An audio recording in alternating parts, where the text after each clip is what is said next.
Buenos días, chicos. Vamos a comenzar con la siguiente unidad de Química 2, que es la unidad referida a los enlaces. Algo de enlaces estudiamos ya en Química 1.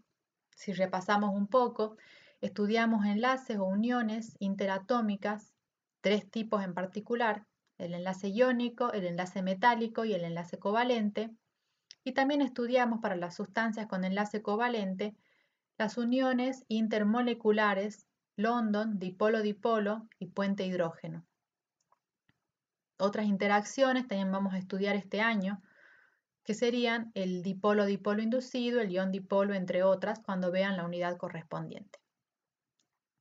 Para las sustancias con enlace iónico habíamos hablado de redes iónicas o redes cristalinas, para las sustancias con enlace metálico de redes metálicas, y para las sustancias con enlace covalente dijimos que formaban moléculas, pero también que formaban redes covalentes. Resaltamos esto respecto de las redes porque lo vamos a entender un poco mejor cuando estudiemos ahora la estructura de los sólidos. Comencemos con la primera parte de la unidad, que es el enlace iónico. Para el enlace iónico, lo habíamos definido en su momento, que era aquel enlace donde había una transferencia de electrones desde el catión hacia el anión. Así lo definimos cuando estudiamos en principio Química 1. En Química 1. Para las sustancias con enlace iónico, habíamos estudiado también sus propiedades.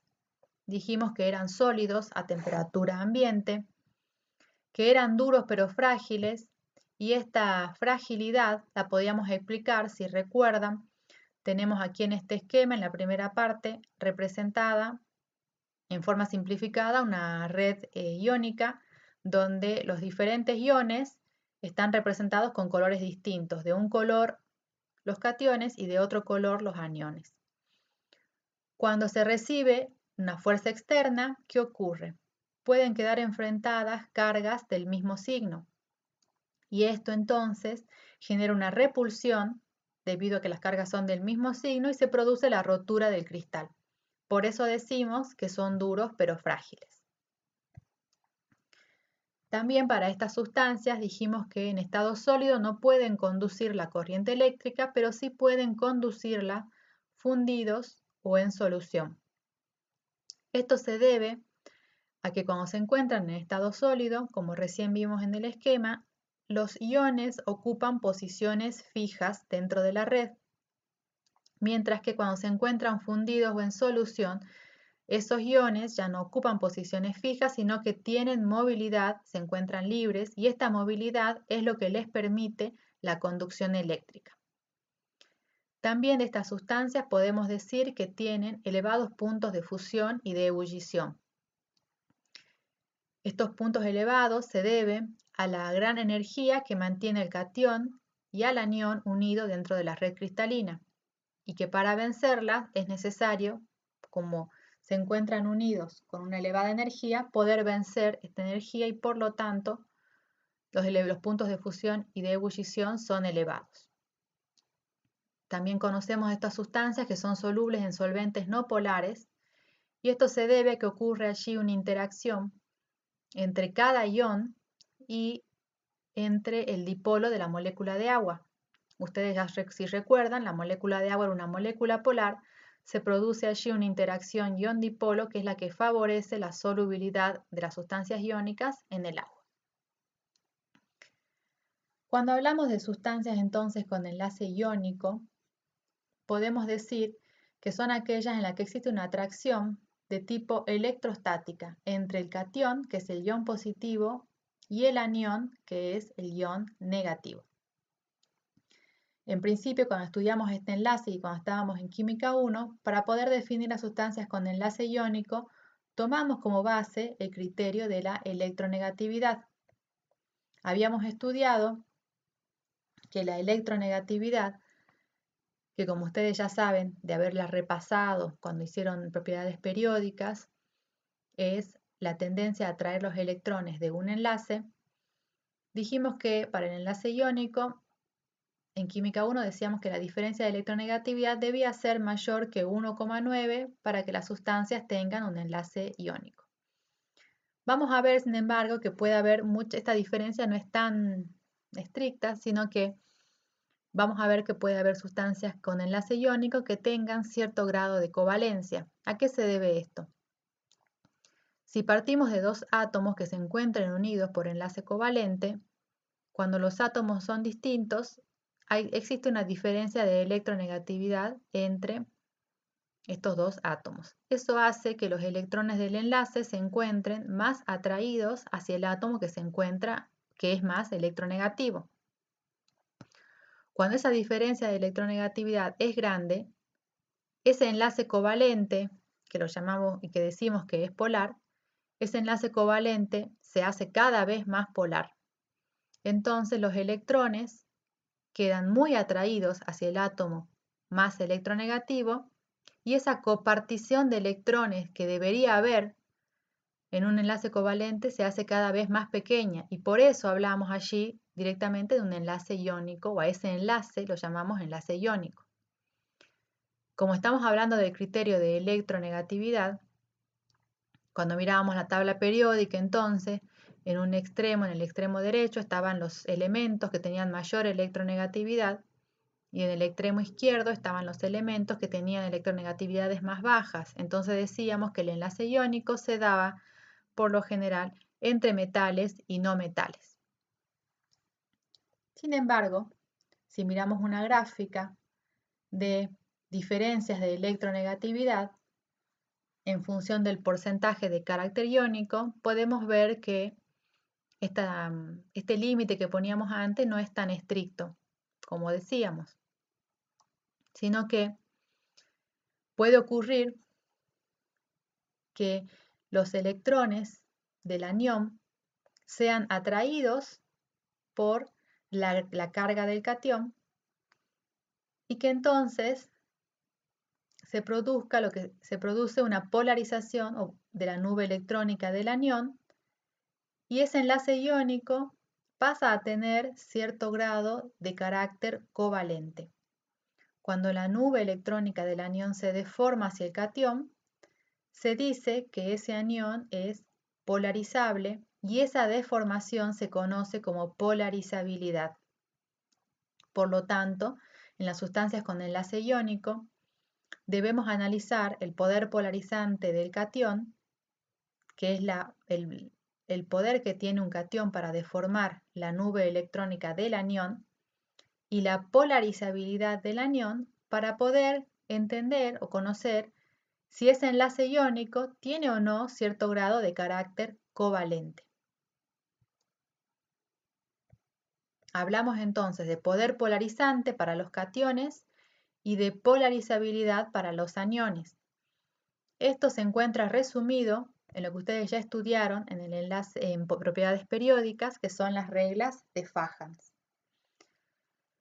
que se refieren a la polarización de un enlace iónico.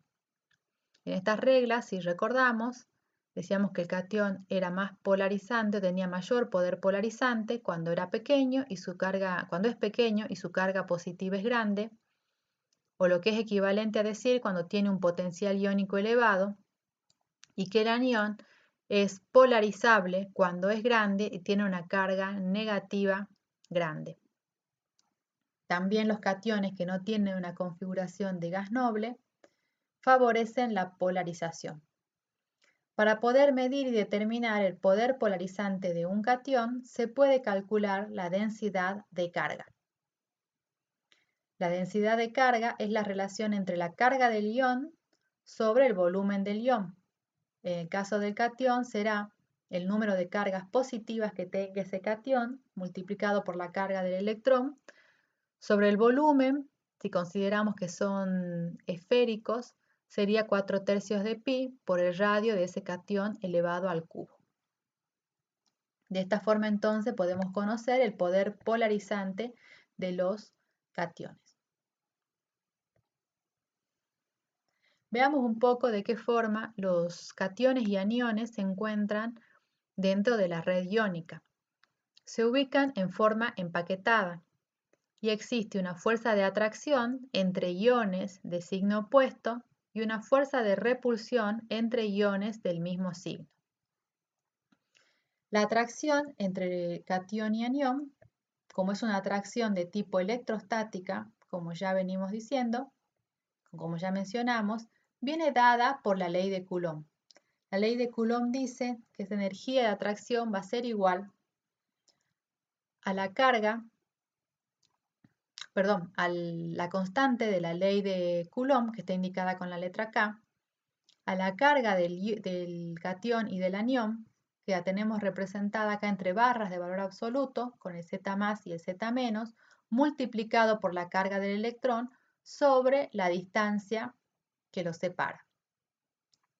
A su vez, va a haber una energía de repulsión, y esa energía de repulsión es igual a una constante B multiplicada por la base del logaritmo natural elevado a un cociente que es igual a menos d, que es la distancia que separa al catión y al anión, sobre ρ, que es un índice de compresibilidad que depende del tipo de sólido iónico del que estemos hablando.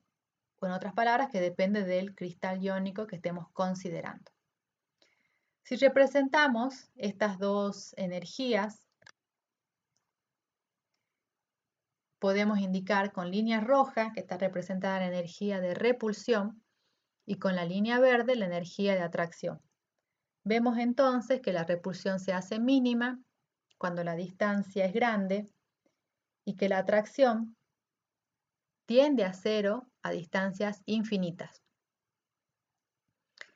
La energía total entonces de los iones o de esa red iónica, de energía total va a estar dada por la suma de la atracción, de energía de atracción y de la energía de repulsión.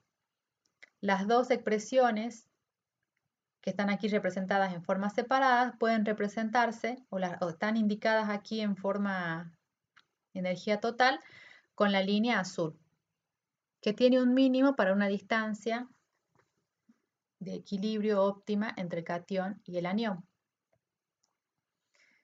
A esta expresión que me representa la energía total de la red, que es la suma de la energía de atracción y de repulsión, podemos encontrar entonces este valor de energía mínima para ver esta distancia óptima, haciendo la derivada de la expresión matemática. Derivamos entonces respecto de la distancia, obtenemos que la derivada de la energía respecto de la distancia me da igual a menos la constante de la ley de Coulomb por el producto de la carga del catión y del anión por la carga del electrón al cuadrado sobre la distancia al cuadrado más b por la base del logaritmo natural elevado a la menos d sobre ρ por 1 sobre ρ. De esta expresión, como la derivada de e respecto de d es igual a 0, podemos igualar esta expresión a 0 y conocer el valor de la constante b.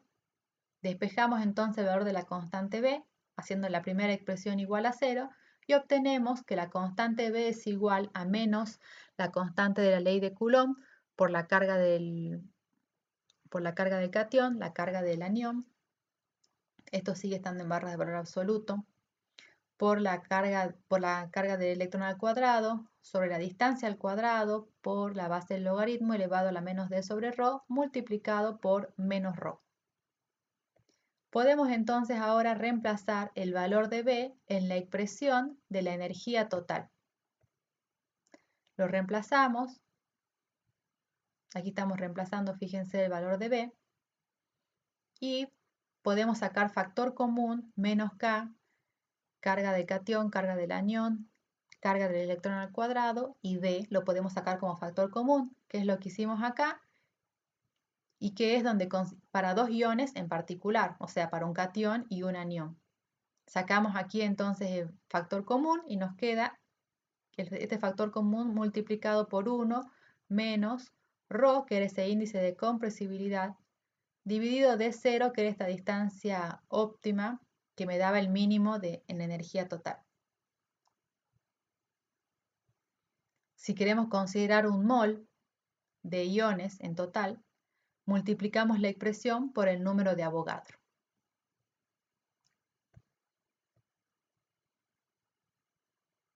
Ahora, Si calcularíamos todas las interacciones entre los iones dentro de una red iónica, nos tomaríamos el trabajo de resolver esos cálculos, veríamos que obtenemos series convergentes.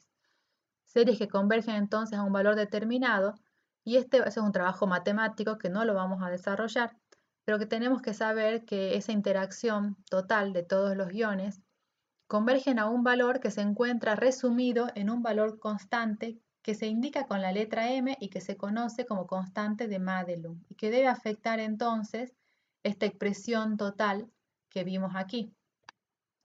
Introducimos entonces el valor de la constante de Madelung, que va a depender del cristal que se esté considerando, y obtenemos finalmente que la energía en un cristal iónico, considerando las atracciones, las repulsiones y las interacciones de todos los iones, puede resumirse o puede calcularse con esta expresión, en la que tenemos menos la constante de la ley de Coulomb por la constante de Madelung, que está representando las interacciones de todos los iones, por la carga del catión, por la carga del anión, en valor absoluto, por la carga del electrón al cuadrado, por el número de Avogadro sobre la distancia que separa el catión del anión, multiplicado por 1 menos ρ sobre la distancia al cuadrado, y esto es lo que llamamos energía total de la red o energía reticular, y que indicamos con la letra UR.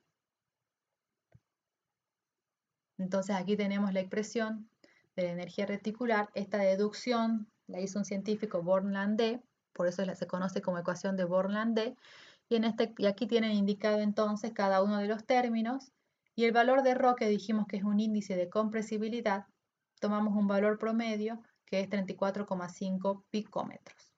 En esta expresión, cuando trabajemos matemáticamente con la expresión, podemos usar la D0, que va a ser la distancia que separa el catión del anión, que va a ser la suma de los radios iónicos. La podemos usar en esta parte en picómetros, pero aquí tenemos que usar el sistema internacional y vamos a tener que pasarla a metros. Eso lo vamos a ver ahora cuando resolvamos los ejercicios.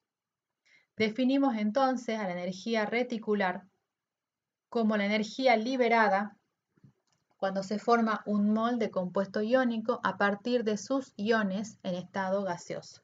Por ejemplo, para formar un mol de cloruro de sodio, sustancia iónica, los iones en estado gaseoso serían a partir del ion sodio más 1 en estado gaseoso y el ion cloruro en estado gaseoso.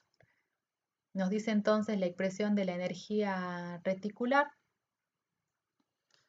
que va a ser una energía liberada, porque la tenemos afectada por un signo menos, y que es la que se considera cuando se forma el mol del compuesto iónico a partir de los iones en estado gaseoso. A partir de la energía reticular, podemos nosotros relacionar o explicar varias de las propiedades de las sustancias iónicas. Podemos explicar la dureza de los cristales, los puntos de fusión y ebullición y la solubilidad en agua. Como la energía reticular es la que considera la atracción de la red cristalina, en otras palabras, nos va a dar un indicio de la estabilidad de esa red también. Mientras mayor sea esa energía reticular, mayor va a ser la dureza, más difícil va a ser fundir ese sólido iónico. Por lo tanto, como la energía es muy alta, necesitaremos más energía para poder separar los iones y fundirlo. Por eso decimos que a mayor energía reticular, mayor punto de fusión y ebullición. Y también cuando la energía reticular es mayor, la solubilidad en agua de esa sustancia iónica disminuye. Para considerar la solubilidad en agua, tenemos que tener en cuenta que interviene o se trata de analizar, de hacer un balance entre energía reticular y la entalpía de hidratación. Cuando la energía reticular es muy elevada, mayor que la entalpía de hidratación, la solubilidad disminuye, la sustancia es poco soluble, y cuando la entalpía de hidratación es mayor que la energía reticular, ese sólido iónico va a ser más soluble.